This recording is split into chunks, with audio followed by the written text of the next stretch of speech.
Alright guys, welcome back to Half Rod's YouTube channel here at Area 55. So I got sidetracked today. There's a swap meet. It's, I don't know, probably 2 miles down the road from me. So I think this is the third year I've been since they moved it to this place. You know, it's not a super big swap meet by any means, but I go anyway. Mostly a lot of the same stuff as I seen last year, and even I've seen some stuff that was there the year before, actually. So nothing. I spent $5. $5 is all I spent, and it was on a headlight. So kind of odd that there was one headlight there, but and of course I didn't plug it in to see if it worked yet. But it's $5, and he said it was brand new. It had a plastic thing over the front of it, one of them sticky plastic covers.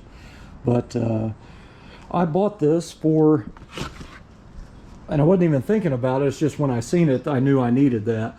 So I've got a 1983 Kawasaki GPZ305. I got the whole bike and even got a couple for parts, but that thing's been hanging up there for I don't know how many years.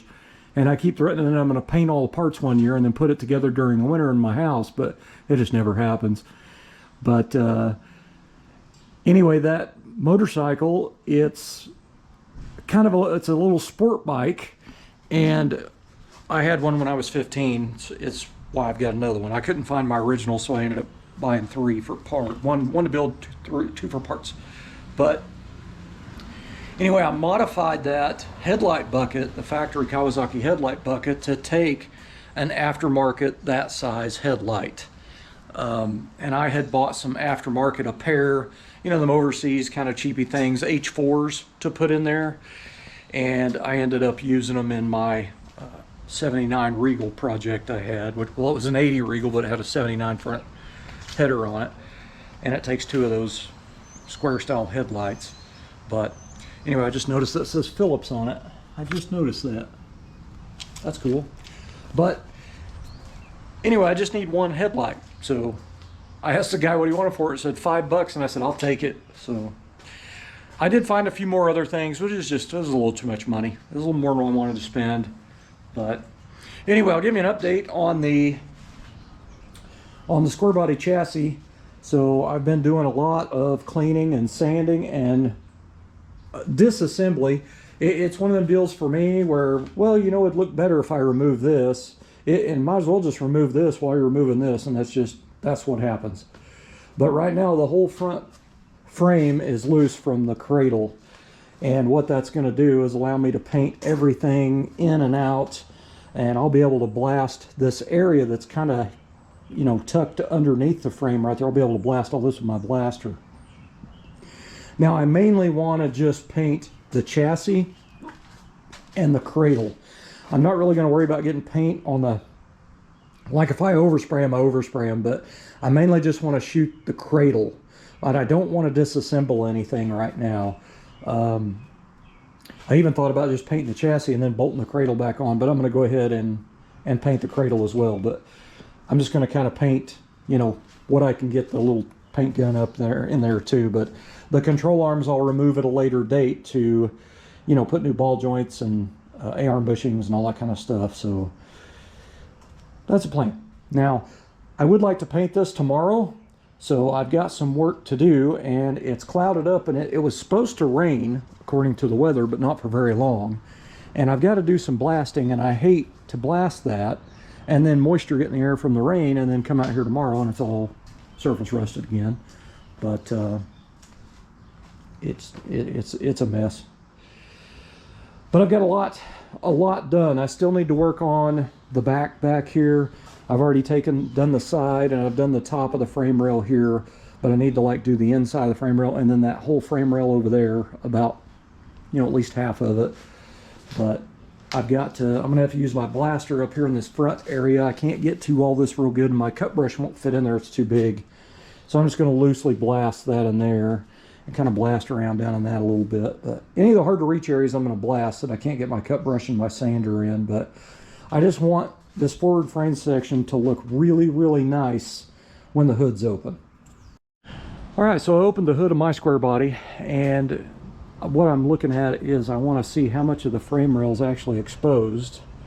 That you know, how much of it I need to take care with, you know, make it look good. And that pretty much says it all. You can see a lot of that frame rail back there, man. The whole steering box is exposed. You know, this might supposed to have a, I would think, a splash shield on it probably, but this truck just doesn't have one anymore. It does have one over the control arm, but you can see the shock back there. You can even see part of the cradle where it bolts on, but you can definitely see the cradle bolts, and you can see the 2 bolts on the top of the plates here, and I can see the bolts on top of the engine mounts themselves to the plate. And this side's pretty much the same way. You see a lot of the frame rail other than this. So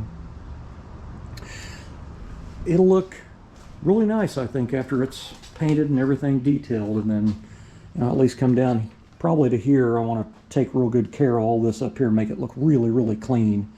And then this back here, you can kind of see it's just kind of, I didn't like super slick it out, so the rust is still kind of rough, and I don't care. I'm just going to paint over it.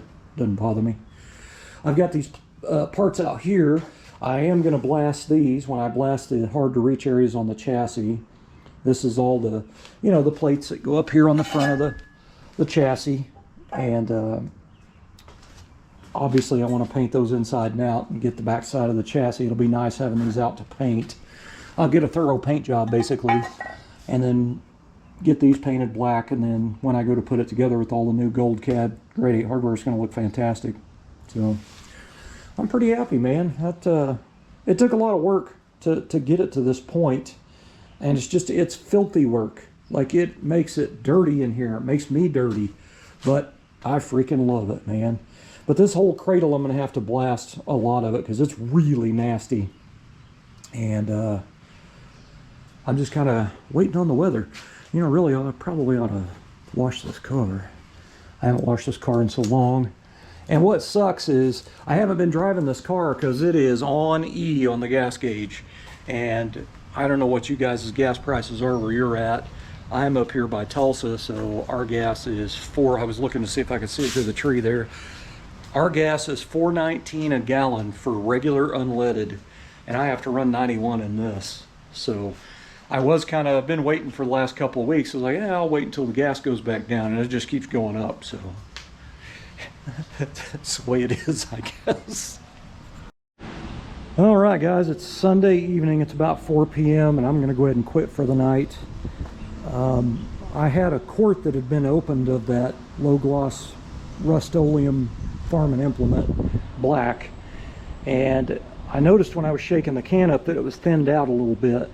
So I just poured it directly in the gun and started shooting. I was trying to focus on all these, you know, hard to get to bracketry and up inside and all that kind of stuff. Really kind of testing the pattern, figuring out how it lays down. And I ran out. So I went in there and I got the other quart and I poured it into the gun. I noticed immediately it was thicker. So I read on the instructions, and you can thin it with naphtha thinner. It doesn't say to use anything else, and I don't have any more here. So I had pre-thinned that one, I just forgot about it.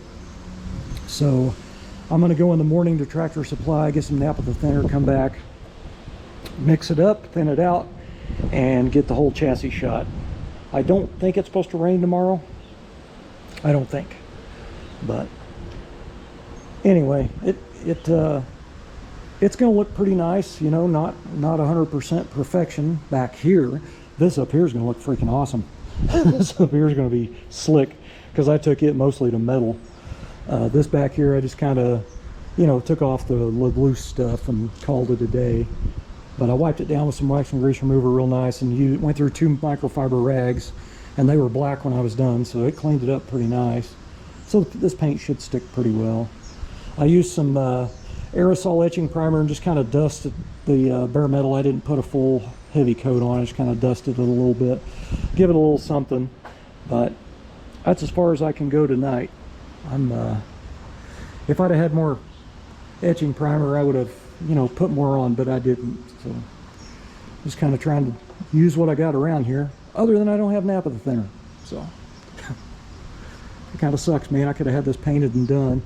I could go to Tractor Supply and get some, but I'm going to have to take a shower first because I am filthy from doing cleanup on that chassis and stuff today, laying on the ground and like I look like I've been working in a coal mine all day. But anyway, I am going to lay it on heavy back here where I didn't sand it really good, you know. I run a DA over it, but it didn't get it slick smooth. But, you know, I'm gonna lay it on pretty thick, but you won't see it when the bed's on, but that up there, man, it's gonna look good. So anyway, I'm done for tonight, and I'll continue on tomorrow. But man, what a snowball that turned into, as usual. Thanks for watching.